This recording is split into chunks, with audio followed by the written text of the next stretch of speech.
Hello all of you. आप सभी को बहुत बहुत बधाई हो, क्योंकि ना नई वैकेंसी आई है। और ये है नॉर्दर्न कोलफील्ड इंडिया लिमिटेड की वैकेंसी आई है, जिससे हम है ना कोल इंडिया लिमिटेड के नाम से जानते हैं। अधिकतर लोग जो है इसको ना कोल इंडिया लिमिटेड ही बोलते हैं। ये एक मिनी रत्न कंपनी है। इसमें ना ये भारत सरकार का ही एक उपकरण है। ठीक है। और इसमें है ना आज आज 14 तारीख, जैसे कि 14/7/2020 को ये है ना वीडियो रिकॉर्ड किया जा रहा है। आज ही इसका नोटिफिकेशन आया है। और आज हम बात करेंगे कि कितनी पोस्टें हैं इसमें, कौन कौन आईटीआई वाले इसमें ना फॉर्म भर सकते हैं। ये मैक्सिमम आईटीआई वालों को 7 जो ट्रेड है उन आईटीआई वालों के लिए वैकेंसी है। और कुछ बी डिप्लोमा वालों के लिए भी पोस्ट हैं। ठीक है।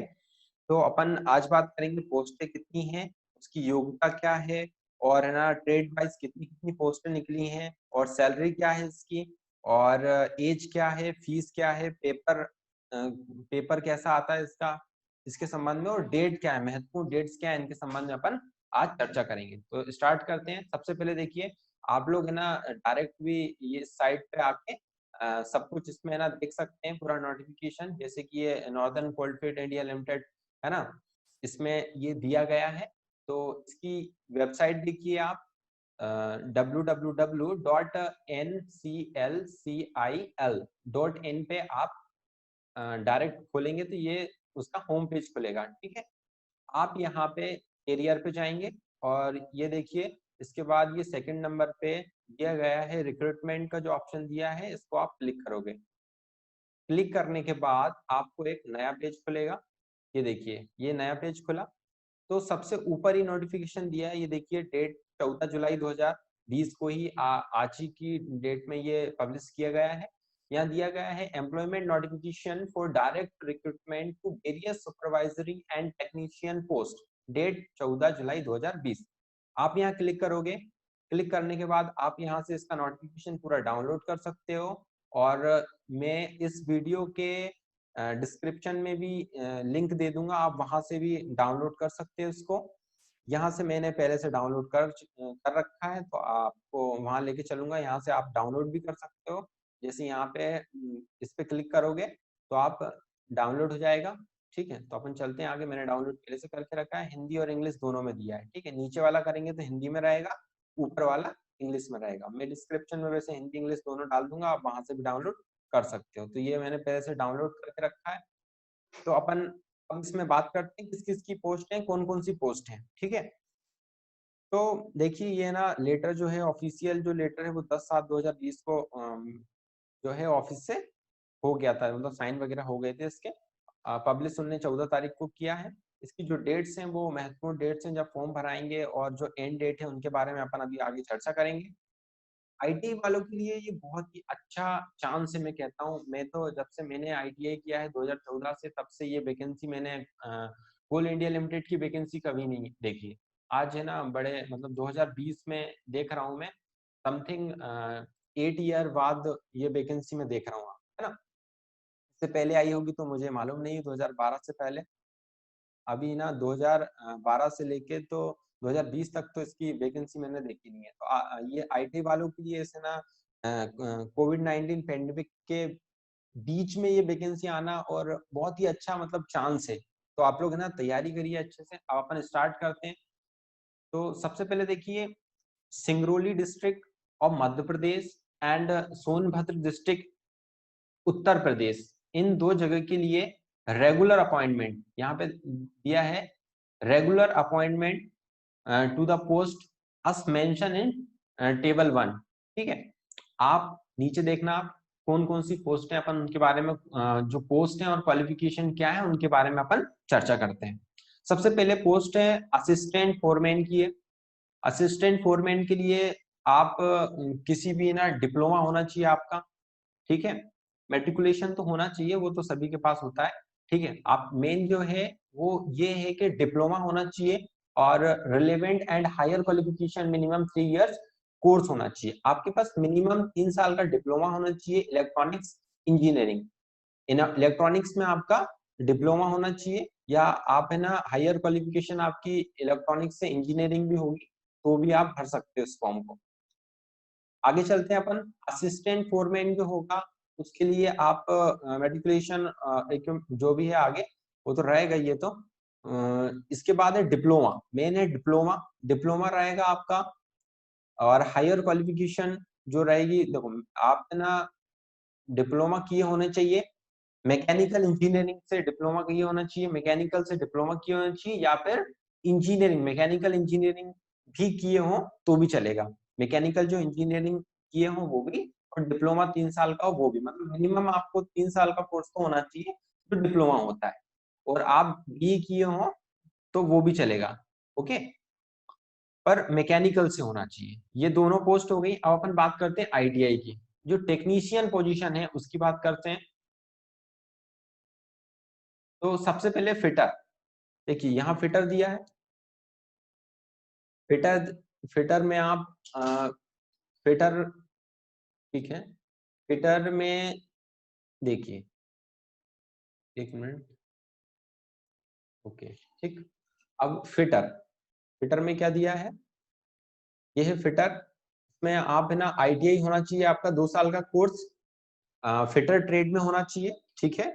और ट्रेड सर्टिफिकेट इशू होना चाहिए, एससीबीटी से होना चाहिए या एनसीबीटी से, and minimum 1 year apprentice training होना चाहिए, सर्टिफिकेट इशू बाय एनसीबीटी या एससीबीटी। आपको इसके अंडर द अप्रेंटिसशिप एक्ट 1961, मतलब इसलिए मैं कहता हूँ अधिकतर बच्चों से कि आप अप्रेंटिस करो। अप्रेंटिस करने के बाद आपको ये बड़ी बड़ी जितनी भी कंपनियां हैं, जैसे भेल, सेल, गेल और ये कोल इंडिया लिमिटेड, इन सब में आपको है ना फॉर्म भरने को मिलता है।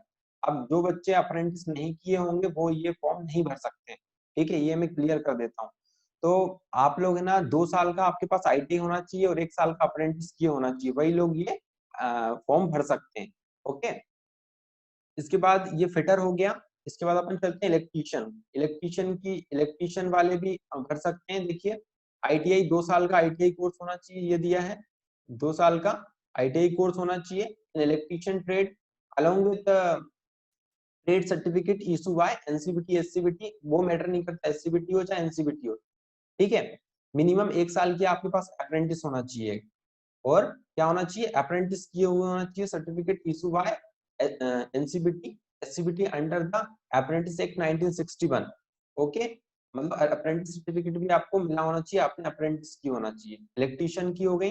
इसके बाद देखिए टर्नर की, यहाँ पे टर्नर की भी पोस्ट की है। टर्नर की वैसे पोस्ट आती है, काफी पोस्टें आती हैं टर्नर की भी। ये देखिए टर्नर की पोस्ट, टेक्नीशियन टर्नर, आप आईटीआई 2 साल का किए होना चाहिए इन टर्नर ट्रेड, और इसके बाद सर्टिफिकेट इशू होना चाहिए वही एनसीबीटी एससीबीटी से, और अप्रेंटिस किए होना चाहिए। इसके बाद है मशीनिस्ट की पोस्ट भी है इसमें। मशीनिस्ट की ये देखिए, मशीनिस्ट की पोस्ट है, जो है ना क्वालिफिकेशन रहेगी वही रहेगी, आप है ना मेट्रिकुलेशन मतलब 10th पास होने चाहिए, और इसके बाद आप आईटीआई किए होने चाहिए मशीनिस्ट ट्रेड से, और जो सर्टिफिकेट है आपको वो एससीबीटी एनसीबीटी से मिला होना चाहिए, और 1 साल का अप्रेंटिस किया होना चाहिए, और उसका भी सर्टिफिकेट जो है वो एससीबीटी या NCBT under the apprentice act 1961 से इशू किया गया हुआ, ठीक है। आगे चलते हैं हम। बिल्डर की पोस्ट भी है इसमें, मशीनिस्ट के बाद बिल्डर, ये 7 पोस्टें हैं। ये देखिए आप लोग, ये टोटल 7 पोस्टें हैं, ओके। इसके बाद बिल्डर की भी पोस्ट है। बिल्डर के लिए वही क्वालिफिकेशन आईटीआई रहेगा, मैट्रिकुलेशन रहेगा, और एससीबीटी एनसीबीटी से आपका सर्टिफिकेट होना चाहिए, और 1 साल की आपने अप्रेंटिस की होनी चाहिए। आगे चलते हैं हम। अब हम बात करेंगे कि ट्रेड वाइज जो पोस्ट है वो कितनी कितनी किस किस की पोस्ट है।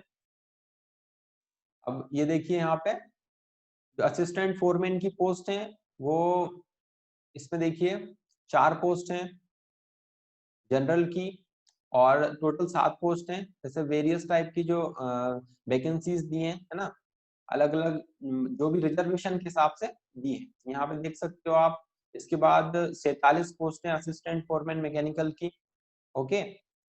इसके बाद नीचे चलते हैं हम, फिटर की जो पोस्टें हैं वो देखिए, फिटर की बहुत ज्यादा पोस्टें हैं, 125 पोस्टें फिटर की हैं, ओके। इसमें आप लोग भर सकते हो, और ये अलग अलग जैसे एससी एसटी ओबीसी जनरल, ये सबके लिए अलग अलग दी है, ओबीसी के लिए सभी के लिए, है ना।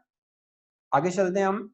इलेक्ट्रीशियन की जो पोस्टें हैं वो भी देखिए आप, ये इलेक्ट्रीशियन की है, और ये इसके बाद यहाँ ये पोस्टें दी हैं 33 पोस्टें हैं, इलेक्ट्रीशियन, मैकेनिकल इक्विपमेंट। और इसके बाद आगे चलते हैं हम, टेक्नीशियन टर्नर। टेक्नीशियन टर्नर के लिए भी यहाँ पोस्टें दी हैं नीचे। टेक्नीशियन टर्नर के यहाँ देखिए कितनी पोस्ट हैं, ये हैं 16 पोस्टें हैं। कितनी है?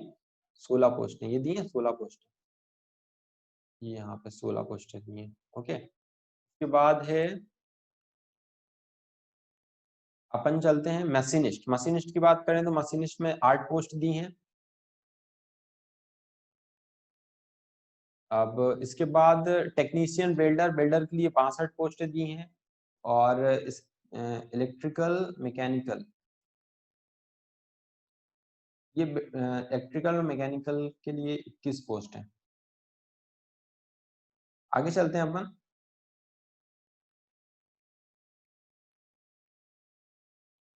अब बात करते हैं अपन सैलरी की। सैलरी इसमें काफी अच्छी सैलरी है इसमें। और जो अदर बैकवर्ड PWBD कैटेगरीज के हैं उनके लिए भी अलग अलग जो वैकेंसीज दी गई हैं, है ना, नीचे जो भी हैं इसमें अलग अलग दी गई है, EM वगैरह के लिए दी गई है ना। आगे चलते हैं अपन, सैलरी की बात देखो, यहाँ पे दिया है असिस्टेंट फोरमैन के लिए आप इंजीनियरिंग डिग्री इन इलेक्ट्रॉनिक्स से किए होना चाहिए, इलेक्ट्रॉनिक्स एंड कम्युनिकेशन से आप इंजीनियरिंग किए होना चाहिए, इलेक्ट्रॉनिक्स एंड टेलीकम्युनिकेशन से किए चाहिए, हायर क्वालिफिकेशन है। ओके, ये भी होना है तो भी चलेगा। और असिस्टेंट फोरमैन जो मैकेनिकल है उसके लिए आप डिप्लोमा मैकेनिकल इंजीनियरिंग से डिप्लोमा किए हों या engineering degree in mechanical engineering हो। ओके, के बाद आगे चलते हैं अपन, सैलरी की बात कर लेते हैं। तो असिस्टेंट फोरमैन की जो सैलरी रहेगी वो आपको रहेगी, मतलब ग्रेड C बेसिक रेट जो रहेगा, आपकी बेसिक सैलरी रहेगी 31,852.56 पर मंथ रहेगी। ओके, इस पे आपको DA भी मिलेगा, HRA भी मिलेगा, और भी जितने भी जो भी आपको गवर्नमेंट के जो भी मिलता है वो सब मिलेगा आपको। ओके, आपकी ना ट्रेनिंग जो रहेगी वो 1 ईयर की रहेगी। इसके बाद आपको है ना आगे की प्रक्रिया, मतलब परमानेंट के लिए आगे प्रोसेस किया जाएगा। फिर है असिस्टेंट फोरमैन की जो सैलरी रहेगी वो 2 ईयर की रहेगी। ठीक, इसके बाद टेक्नीशियन फिटर की जो पोस्ट रहेगी उसके लिए जो सैलरी रहेगी वो आपको है ना पर डे के हिसाब से सैलरी दी है, इसमें डेली रेट दिया है, जैसे कि 1065 पॉइंट, जैसे कि 1065 रुपए आपको पर डे के हिसाब से मिलेगा। तो समथिंग आपको है ना 31,950 रुपए महीने का आपको सैलरी मिलेगा लगभग, है ना। और 1 ईयर आपकी ट्रेनिंग रहेगी 1 साल की। इसके बाद आगे की प्रक्रिया होगी वो मैं पहले बता चुका हूँ आपको। इसके बाद फिटर में ये सबके लिए यही रहेगा, 1 ईयर ITI वालों के लिए 1 ईयर की ट्रेनिंग रहेगी। ठीक, इसके बाद देखिए आपको यहाँ दिया है कि basic pay mention above other allowance such as dear attendance bonds and special allowance, जो भी HRA वगैरह, ट्रांसपोर्ट, है ना, जो भी मेडिकल फैसिलिटीज जो भी रहेगी वो सब आपको इसमें दी जाएगी। इसके बाद जब आप है ना 1 साल की जब ट्रेनिंग कंप्लीट कर लोगे तो आपको आगे के कैडर में भेज दिया जाएगा, और जो भी रूल्स हैं वो पूरे है ना फॉलो किए जाएंगे। अब है आगे जो रिजर्वेशन सेंट्रल गवर्नमेंट में रहता है वही रिजर्वेशन यहाँ पे रहेगा।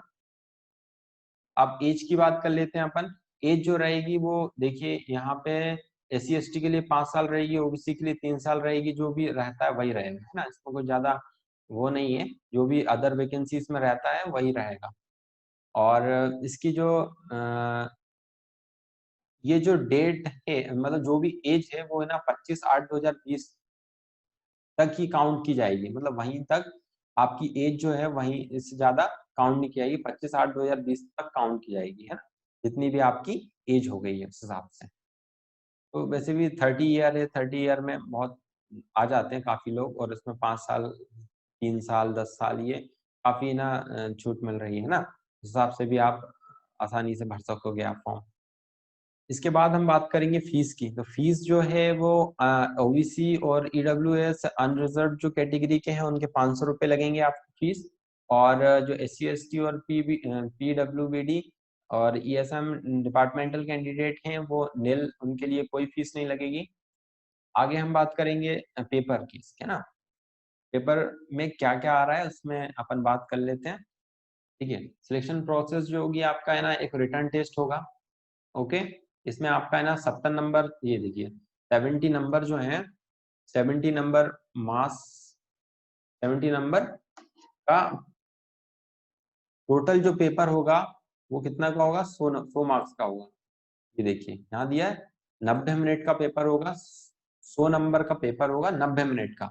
ओके, उसमें से जो 70 मार्क्स आएंगे वो आपके टेक्निकल सेक्शन से आएंगे। ओके, इसके बाद जो 30 मार्क्स होंगे, जो ए जो होगा वो 70 मार्क्स का होगा, जो टेक्निकल आपकी ट्रेड से रिलेटेड होगा। और जो 30 नंबर का आएगा वो जनरल सेक्शन होगा। ठीक है, उसमें आएगा टेक्निकल सेक्शन आएगा, सॉरी, उसमें जैसे 30 नंबर का जो होगा उसमें आएगा technical section will consist question relevant. आगे चलते हैं अपन लोग, ये देखिए यहाँ पे दिया है जनरल सेक्शन होगा, question related general intelligence, general intelligence से क्वेश्चन होंगे आपके 30 नंबर के जो आएंगे। मेंटल एबिलिटी देखी जाएगी आपकी, एप्टीट्यूड एटसेट्रा, मतलब 30 नंबर के यही आएंगे। ओके, और है ना डिटेल्ड में जो सिलेबस है वो अभी है ना इसमें दर्शाया नहीं गया है, मतलब वेबसाइट पे आगे पब्लिश की जाएगी।